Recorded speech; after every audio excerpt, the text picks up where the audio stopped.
এই ব্রহ্মাণ্ড কত বৃহৎ, তাই না?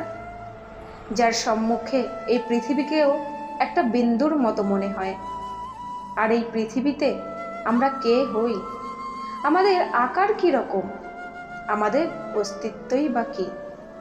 যখন আমরা এভাবে ভাবি তখন মনে হয় আমরা কিছুই নই। তা আমরা যখন কিছুই নই, তাহলে আমরা এত চিন্তা কেন করি? কি ভেবে ভয় পাই? কাকেই বা এত ভয় পাই?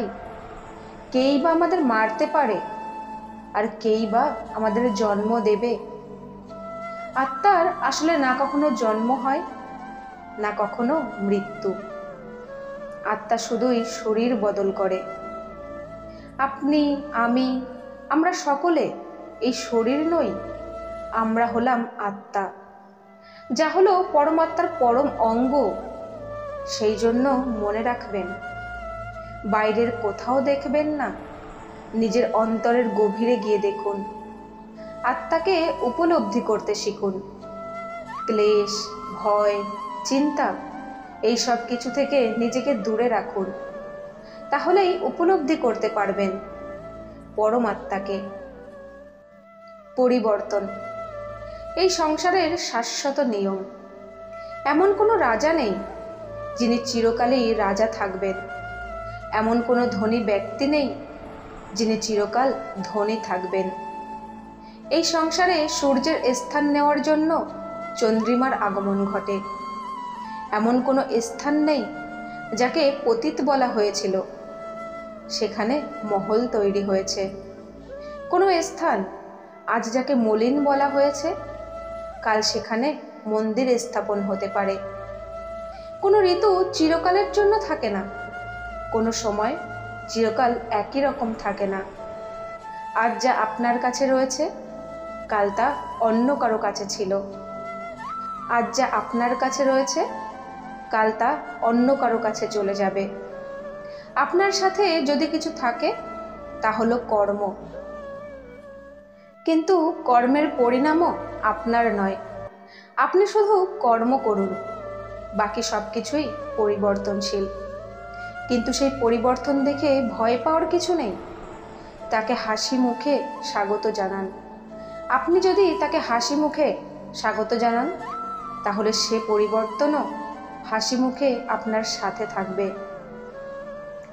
সঞ্চয় মানুষের যখন থেকে বোধ বুদ্ধি হয়, তখন থেকে সঞ্চয় করতে শুরু করে। সঞ্চয় করতে থাকে ভোজনের, সঞ্চয় অর্থের, সঞ্চয় শক্তির। নিজের জন্য করেন, নিজের পরিবারের জন্য করেন, নিজের স্ত্রীর জন্য করেন, নিজের সন্তানের জন্য করেন, সন্তানের সন্তানের জন্যও সঞ্চয় করেন।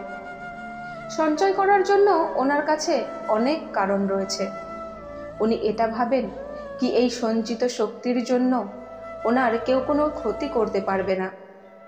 মানুষ ভুলে যান একটা গুরুত্বপূর্ণ কথা, এই সত্য, উনি এই সংসারে খালি হাতেই এসেছিলেন, আর যেতেও হবে খালি হাতে। যা এখানকার তা এখানেই থেকে যাবে। আর যদি কিছু ওনার সঙ্গে যায়, সেটা হলো ওনার কর্ম, আর কিছুই নয়। তাই যদি কিছু অর্জন করতে চান, তাহলে শুভ কর্ম অর্জন করুন, আত্মশক্তি অর্জন করুন, কারণ এটাই হলো আপনার পরলোকের সম্পত্তি। তাহলে কি এটা আপনি অর্জন করতে চান না? কর্ম এবং ফল। মানুষের স্বভাব হলো এটাই যে তিনি নিজের প্রত্যেকটি পরিশ্রমের ফল প্রার্থনা করেন। বেশিরভাগ সময় এই ফলাফলের চিন্তা করতে করতে, কল্পনা করতে করতে উনি কর্ম করতে থাকেন যে আমি এই কাজটা করলে এই ফল পাব। সেই সব কল্পনাও করতে থাকেন যার না তার হাতে আছে, না আছে অধিকার, আর না আছে তার নিয়ন্ত্রণ। উনি শুধু ওনার কর্ম করতে পারেন। উনি কি ফল পাবেন সেটা তার হাতে কখনোই নেই। তাই আপনি শুধুমাত্র কর্ম করতে থাকুন, ফলের চিন্তা করবেন না। মনে রাখবেন, শিখর আর শাখা যেভাবে একে অপরের সাথে জড়িয়ে থাকে, ঠিক সেইভাবেই কর্ম আর ফল একে অপরের সাথে জড়িয়ে থাকে। যেরকম কর্ম আপনি করবেন সেরকম ফলও আপনি নিশ্চয়ই পাবেন।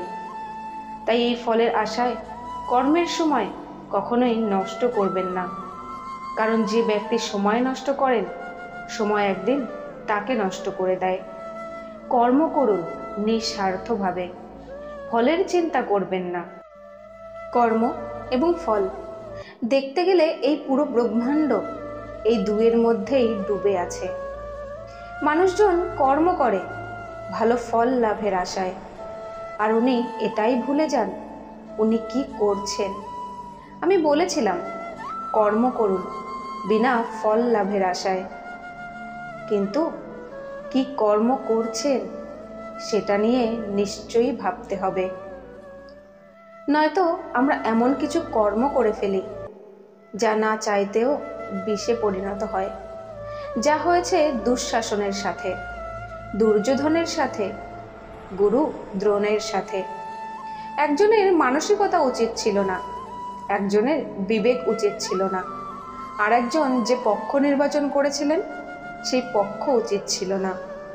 আর যা কিছু ওনাদের সাথে হলো তা আপনার আমার যে কারো সাথে হতে পারে। তাই কি কর্ম করছেন সেটা নিয়ে নিশ্চয়ই ভাবুন, কিন্তু ফলের আশা করবেন না। কিন্তু এই কর্মের বিষয় বিচার করে দেখাটাও ততটাই আবশ্যক।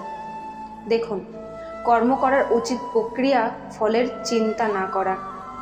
যদি আপনার কর্ম শুভ হয় তাহলে তার ফলও নিয়তি আপনাকেই দেবে।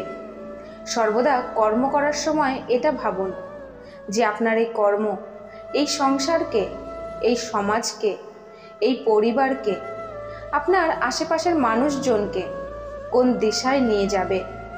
যদি এটা সবার জন্য মঙ্গলময় হয় তাহলে কর্ম করতে থাকুন। আর হ্যাঁ, নিশ্চিত রূপে ফলের চিন্তা করবেন না। বটবৃক্ষের বীজ শস্যদানার থেকেও ছোট হয়, কিন্তু সে যখন নিজের রূপ ধারণ করে তখন তা বিশাল বৃক্ষের আকার ধারণ করে। সহস্র বছর ধরে বেঁচে থাকে, ছায়া প্রদান করে, পাখিদের আশ্রয় প্রদান করে, আর দেয় পথচারীদের বিশ্রাম করার স্থান। কারণ সেই ছোট বীজ মাটির তলায় গিয়ে তার খোলস ত্যাগ করে। অন্ধকারে থাকে সে, যতই আলো আসুক না কেন, যতই বর্ষা আসুক না কেন, সে সবটা সহ্য করে। তারপরে একটা চারাগাছ অঙ্কুরিত হয়, তারপর ধীর গতিতে একটা বিশাল বৃক্ষতে পরিণত হয়। দেখুন, জীবনে কঠিন সময় আসে, এই জন্য নয় যে আপনি হার মেনে নেবেন, এই জন্য আসে যাতে আপনি ভবিষ্যৎ নির্মাণের জন্য নিজেকে তৈরি করতে পারেন। যদি কঠিন সময় আপনি ওই বীজের মতো দৃঢ় থাকতে পারেন তাহলে আপনিও ওই গাছের মতো নিজের বিশাল অস্তিত্ব গড়ে তুলতে পারবেন, যা সহস্র বছর পর্যন্ত মনে রাখা হবে।